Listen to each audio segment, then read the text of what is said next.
Have you ever wondered where it all began? Not with cities, not with kings, not even with dinosaurs, but the very first spark of life itself. To find that answer, we need to travel back in time, billions of years, to a world you wouldn't recognize. A young, primordial Earth. Imagine our planet. Not as the familiar blue marble we know today, but as a turbulent world of fire and water. The relentless asteroid bombardment has finally ceased. The cosmic storms have calmed. The Earth, once a hellish landscape of molten rock, now shimmers under the faint light of a young sun.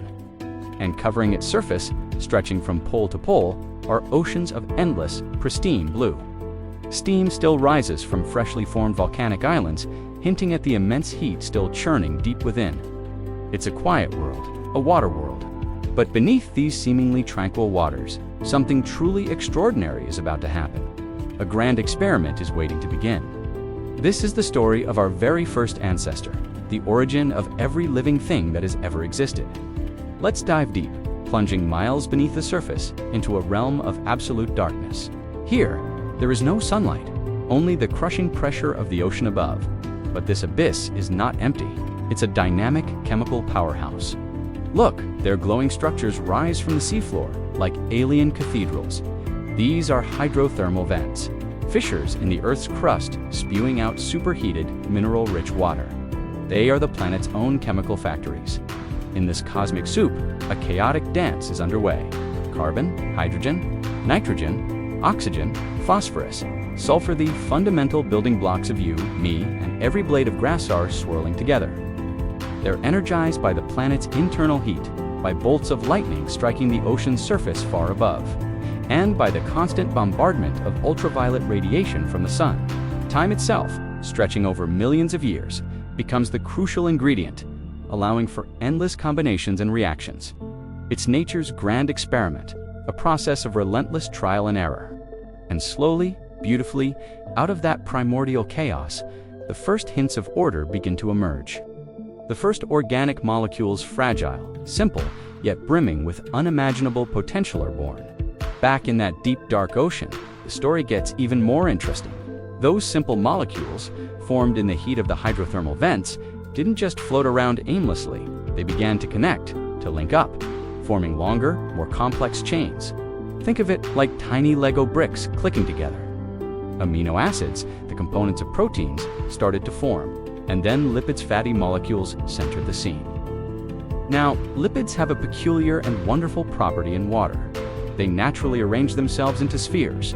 As these lipid molecules floated through the chemical-rich water, they began to wrap around clusters of other organic molecules, enclosing them in a thin, protective membrane. These shimmering, oily bubbles were the very first protocells. They weren't truly alive, not yet. They couldn't reproduce or metabolize in a consistent way, but they were a monumental step. They created a boundary, and inside, separate from the outside world. For the first time, the delicate chemistry of life had a container, a tiny laboratory to call its own. The blurry line between inert chemistry and living biology was about to be crossed. Now we arrive at the moment of Genesis, the great mystery. We may never know the exact location or the precise instant it happened, but we can imagine it. Picture one of these countless protocells, a single, glowing droplet drifting in the primordial sea. Inside, a rich collection of molecules bumps and jostles. Then, a jolt of energy, perhaps from a lightning strike, a nearby hydrothermal vent, or the sun's radiation strikes this tiny bubble. And in that fraction of a second, something stirs. A molecule, perhaps RNA, a simpler cousin of DNA, does something unprecedented. It begins to make copies of itself. The process isn't perfect. The copies have tiny flaws, mutations, but that imperfection is the key. Some copies are better at surviving and replicating than others. This wasn't a miracle. It was persistence. It was chemistry and physics, driven by energy and chance over immense timescales. That self-replicating molecule, sheltered within its lipid membrane, was the first spark of life. Small, fragile, almost insignificant, but it was unstoppable. From this single instance, a cascade of biological evolution was unleashed. Once that first spark ignited, life didn't stay small for long.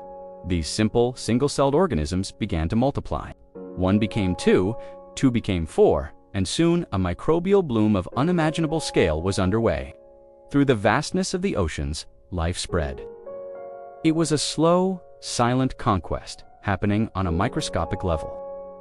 These early life forms were chemosynthesizers, consuming the rich minerals spewing from the hydrothermal vents and converting them into energy. As they lived and died, they began to fundamentally change their environment. They released waste products gases that bubbled up through the water column and into the thin, primitive atmosphere. One of these gases was oxygen. At first, it was a poison to most early life, but some organisms adapted, evolved, and even learned to use it to create far more energy than before. The breath of life, tiny and microbial, had begun to terraform the planet. The oceans, once a sterile chemical soup, now glowed with the faint collective light of trillions of living organisms. Earth was no longer just a rock covered in water. It was becoming a living world. From this humble, microscopic beginning, life's journey was only just getting started. It had survived its own birth and was now reshaping the planet it called home. The stage was set for an explosion of complexity and diversity that would eventually lead to creatures stranger, stronger, and more beautiful than could ever have been imagined in those dark, primordial depths. What happened next? How did these simple microbes pave the way for a green planet, for animals, and eventually for us?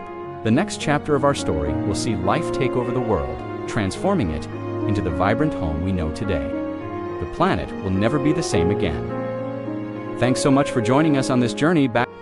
Life had taken root from the silent depths of ancient oceans. Tiny, almost invisible cells began to float, divide, and multiply. They were fragile, yet utterly unstoppable. These early life forms learned a miraculous trick: how to harness the brilliant light of the sun, creating energy from nothing but water, air, and immense spans of time. With every cycle, they exhaled the gift into the water. Oxygen at first, it was just a whisper, a trace element in a world that didn't know it. But over millions of years, that simple, silent breath began to change everything. The oceans, rich with iron, literally started to rust, turning the seas a deep, startling red. The skies slowly began to clear, and the very chemistry of our planet was rewritten. Life, once born in darkness, was now remaking the world in its own image, bathed in light. This was the dawn of a new era. This was the oxygen revolution. Imagine our early Earth, a world alive, but not as we know it. The oceans, vast and murky, were teeming with unseen life. Not fish, not whales, but microscopic architects of change, silently drifting beneath the waves. These were the cyanobacteria, tiny organisms with a revolutionary secret. They learned to harness the power of sunlight to breathe it in and exhale something entirely new, something that would change everything: oxygen. At first, it was just a whisper, a trace of gas dissolving into the water, a puff vanishing into the thin alien air. It seemed insignificant, a minor byproduct of life's daily struggle. But this was no ordinary breath. This was the beginning of a global transformation, a slow-burning revolution played out over millions and millions of years. Imagine the scale of it: countless trillions of these tiny life forms, each one releasing a minuscule bubble of oxygen, day after day, century after century. While volcanoes continued to scar the land and paint the sky with smoke and ash, a silent, invisible change was taking place. The once toxic atmosphere, thick with methane and carbon dioxide, began to clear. Slowly, painstakingly, the air we would one day breathe started to form. This wasn't just a change in the weather, it was the planet itself being rewritten from the molecular level up. As oxygen levels crept upwards, a stunning chemical reaction began in the oceans. The dissolved oxygen reacted with the vast quantities of iron suspended in the water. The result? A worldwide precipitation event. The oceans literally rained rust. For eons, layers of iron oxide settled onto the seafloor, creating massive formations we now call banded iron formations. These deep red deposits, miles thick in some places, are the planet's own geological journal, a silent crimson record of this monumental transformation. It's a breathtaking thought: the rust in our modern world, from our cars to our tools, is a direct echo of this ancient planetary event. This was a revolution unlike any other in Earth's history. It wasn't a war fought with claws or teeth, nor a cataclysm of fire and brimstone. It was a revolution of breath. life, in its quiet, persistent way, had terraformed its own home. The Great Oxygenation Event was in full swing.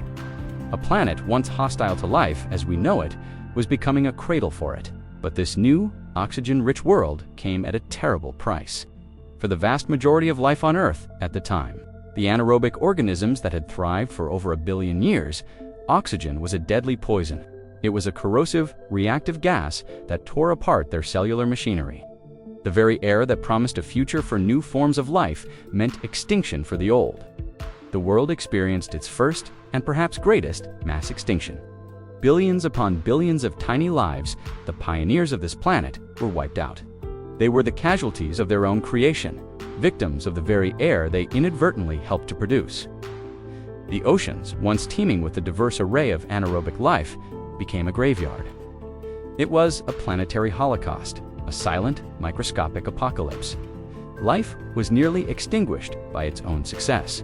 And yet, from the ashes of this catastrophe, opportunity bloomed. Life, as it always does, found a way. The survivors of this oxygen crisis were the ones that could adapt. Some retreated to the dark, oxygen-poor corners of the world, like deep sea vents or muddy sediments, where their descendants still live today. But others did something even more remarkable. They evolved new ways, not just to tolerate oxygen, but to harness its incredible power. This was the dawn of a new metabolic age. Oxygen became the ultimate fuel for life. The process of aerobic respiration, using oxygen to break down food, unlocked vastly more energy than any previous method. It was like upgrading from a campfire to a nuclear reactor. Life suddenly had an almost limitless source of power, and with that power came complexity. Evolution kicked into high gear. The heartbeat of a new world began to beat, fueled by oxygen. Cells, now supercharged with energy, could afford to become more specialized, more intricate. They began to cooperate, to merge. This led to one of the most significant leaps in the history of life, the emergence of the eukaryotic cell. These are the complex cells that make up all animals, plants, and fungi, including us.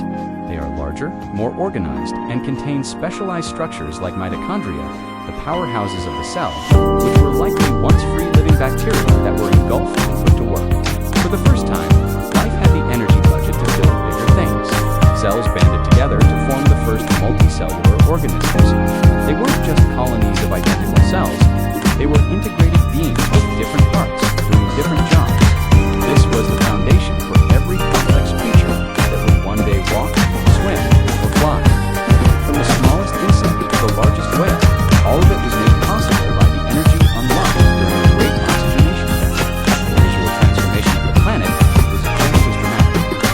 As the iron fell from the water, the murky, greenish-red oceans began to clear. They turned from a rusty soup into the vibrant, life-giving blue we recognize today. The sky, once a hazy orange, cleared as methane was broken down, revealing a crisp blue expanse. The Earth, for the first time, took a deep, clean breath. This extraordinary chapter of our planet's history teaches us a profound lesson. It wasn't just about survival, it was about creation and destruction. It was the rebirth of the planet, a violent and beautiful process where one world died to give birth to another. The oxygen revolution didn't just change the environment, it created a new set of rules for life itself, paving the way for the incredible diversity and complexity that would follow. It transformed Earth into a truly living, breathing world, setting the stage for the next great chapter in the epic story of life. Thank you so much for joining me on this journey back in time. If you found this story of our planet's first breath as fascinating as I do, please hit that like button, subscribe to the channel, and ring the bell so you don't miss our next adventure into the deep history of our world. See you next time.